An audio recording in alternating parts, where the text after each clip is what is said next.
E aí galera, tudo bom? Estamos aqui agora para a nossa aula de número 46 de Física, falando sobre polarização, tá bom? Então, os nossos objetivos é conceituar a polarização em física ondulatória, tá bom? Vamos conceituar aí esse fenômeno chamado de polarização. Então, já bora começar vendo ele, né? Hoje a aula é bem básica, olha só. A polarização pode ser entendida como o processo de filtrar ondas, no qual elas são selecionadas de acordo com sua direção de vibração após passarem por um material que serve como filtro, denominado polarizador. As ondas eletromagnéticas são resultado da propagação perpendicular entre si de um campo elétrico e outro magnético, tá? Mas não liga muito para essa parte de onda eletromagnética, vamos ligar para a primeira parte. Então, polarização é a capacidade, o processo de filtração de ondas, no qual elas são selecionadas de acordo com sua direção de vibração. E quem captura essas ondas? Um material chamado polarizador. Vamos supor que você tem aqui um polarizador. Olha só, observe o seguinte. Você tem várias ondas vindo aqui. Ó, você observa que tem uma onda vindo para essa direção, tem outra vindo para essa direção, outra para essa, outra para essa. Mas ó, o filtro do polarizador está bem aqui, ó. Está, no caso, para mim, está vindo para a direita. O filtro do polarizador está aqui. Qual das ondas que seria capaz desse filtro pegar para ele? Lembre-se que as ondas são selecionadas de acordo com sua direção de vibração. Então, se a onda está vindo para cá, como vocês podem ver, se a onda está vindo para cá, ele vai filtrar ela. Exatamente isso, tá? Então, o polarizador ele vai escolher as ondas de acordo com a vibração, com a direção de vibração delas. Aqui estiver mais perto, ele vai pegar, beleza? Ah, mas não precisava estar somente aqui, ó, precisamente na frente dele. Aqui, ó, também, se ela estiver perto, ele vai ter a capacidade de trazer aqui e filtrar essa onda, tá? Então, polarização é a capacidade de filtrar a onda. Ou seja, o polarizador, que é o que filtra as ondas, ele vai selecionar as ondas de acordo com a direção de vibração delas, tá? É basicamente isso. Daí, quais que eram as direções de vibração? Temos as ondas transversais e as ondas longitudinais. Beleza? Olha só. Podemos dividir a polarização em 3 segmentos. Refração. Lembra? A refração ocorre quando o meio ou densidade do meio de propagação é alterado, gerando uma mudança no comprimento de onda e alterando a velocidade da propagação. Então, olha só. Temos ali a fonte, no caso é o Sol, né, naquele desenho. A luz não está polarizada.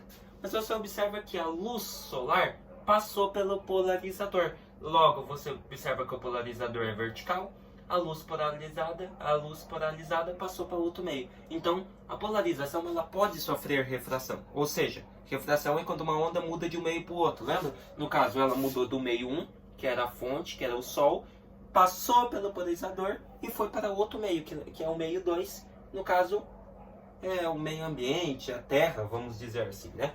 Logo, a luz, já como ela passou pelo polarizador, nós já temos uma onda, uma luz polarizada, tá? Mas a polarização também pode ser dividida em refração, ou seja, quando a onda passa pelo polarizador e vai de um meio para o outro, né? No caso, ali estava no meio 1, que era o Sol, foi para o meio 2, para o ambiente 2. Beleza? Temos a absorção também.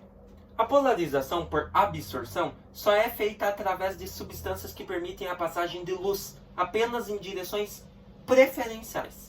Esse tipo de polarização pode ser observada com cristais de turmalina cortadas paralelamente no eixo cristalográfico. Então, a polarização por absorção só é feita quando com substâncias que permitem a passagem da luz em direções preferenciais, como no caso aquele cristal que é cristais de turmalina, né? Vamos supor que o cristal aqui, ó, o cristal está deitado, está no chão. Ele vai pegar a luz apenas em direções preferenciais, ou seja, direções da preferência dele. Ou seja, se a luz está mais perto dele, tipo o polarizador, se a luz está mais perto dele, ele vai absorver. Na verdade, é um polarizador, né? Agora, se a luz está mais distante, a direção da luz para ele, como está distante, não é preferencial, não tem preferência. portanto ele vai cortar e não vai pegar. Mas agora todas as luzes que têm preferência, que estão mais perto dele, aqui, mais perto do cristal, ela vai absorver, tá? E polarização por absorção só ocorre com cristais que permitem a passagem de luz, ou seja, a luz é uma dualidade onda-partícula, então a luz é uma onda, tá bom? Então a absorção, só substâncias que permitem a passagem da luz e ela vai pegar a luz apenas em direções preferenciais, tá? Ou seja, as que estiverem mais perto, ela vai filtrar, vai absorver. Já as que estão mais longe não tem preferência, portanto, vão para lá. Beleza? Temos daí a reflexão. Tal polarização se fundamenta na lei de Brewster, que afirma que a polarização da luz por reflexão na superfície de um corpo transparente será total se o raio refletido for perpendicular ao raio refratado. Dessa forma, a luz refletida na superfície de corpos transparentes, ela se polariza. Então, o que você observa ali? Ó?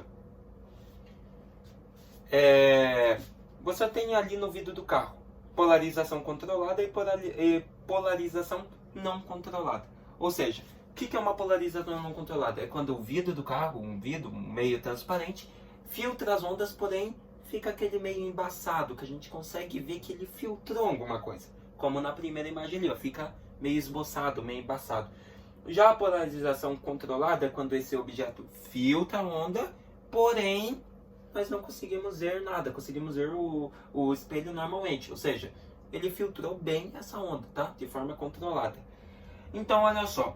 A polarização por reflexão, como diz aqui, foi fundamentada na lei de Brewster, que afirma que a polarização da luz por reflexão na superfície de um corpo transparente será total se o raio refletido for perpendicular ao raio refratado. Ou seja, quanto mais o raio que foi refletido for perpendicular ao raio que foi refratado, nós teríamos uma polarização controlada.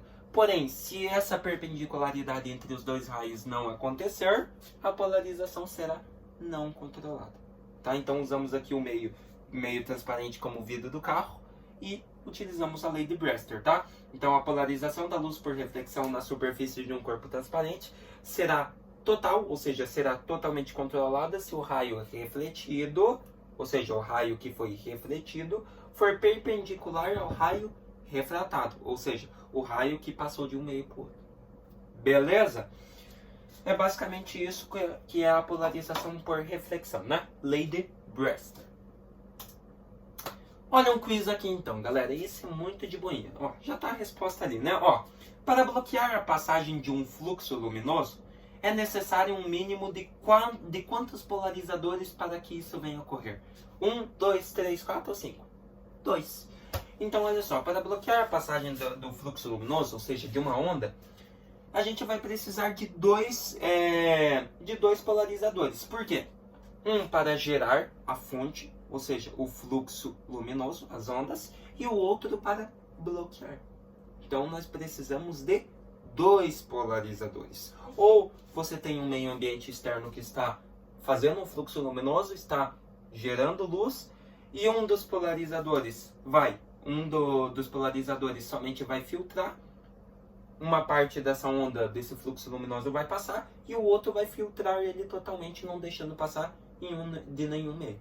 Tá? Então, tem essas duas questões. Um pode gerar o fluxo luminoso e o outro bloquear, ou o fluxo luminoso pode vir de um ambiente, de uma fonte de fora, e os dois polarizadores vão ter a função de ajudar um ao outro para bloquear esse fluxo luminoso totalmente, tá? Às vezes um não consegue de primeira, o outro consegue. Beleza? Então, são necessários no mínimo 2 polarizadores. E isso também vai depender da intensidade do fluxo luminoso. Se for muito forte, podemos precisar de 3, de 4, porque, ó, presta atenção na língua portuguesa. É necessário mínimo, não é que é para todos os casos 2. É no mínimo 2. Não consegue, tá? É no mínimo 2 para um fluxo luminoso, tá? E isso que eu falei vai depender da intensidade do fluxo. Se for bastante, vamos precisar com certeza mais que 2 para filtrar essas ondas aí, esse fluxo totalmente. Mas agora, se for uma intensidade menor, 2 já serve. Beleza? Retomando então, galera, o que nós vimos hoje? Hoje vimos a polarização, que pode ser dividida em refração, absorção e reflexão. E vimos aí os filtros polarizadores, né? Então, eu espero que vocês tenham gostado demais dessa aula. Espero que tenham gostado, entendido esse conteúdo, né? Mais uma vez. E se vemos aí na nossa próxima aula, continuando um pouquinho mais aí em ondulatório, tá bom? Até a aula 47, galera!